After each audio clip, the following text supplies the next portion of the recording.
వచ్చిన ప్రతి ఒక్కరు కూడా క్రీస్తుని గురించి చెప్పేవారిగా ప్రతి ఒక్కరు కూడా ఉన్నారు. ఈ రోజున సజీవంగా ఈ రోజున ఇలా ఉన్నామనంటే అది ఎవరి కృప అండి? దేవుని కృప.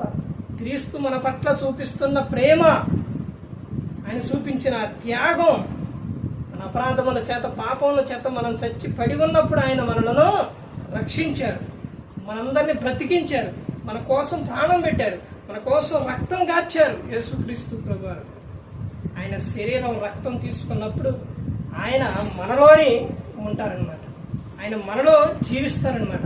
అంటే క్రీస్తు మనలో ఉన్నప్పుడు మనం ఎలా ఉంటామనంటే యేసుక్రీస్తు ప్రభువారు ప్రేమ కలిగిన ఆయన, యేసుక్రీస్తు ప్రభువారు పరిశుద్ధంగా జీవించిన ఆయన.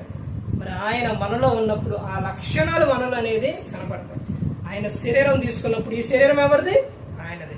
ఆయన రక్తం తీసుకున్నప్పుడు మనలో ప్రవహిస్తున్న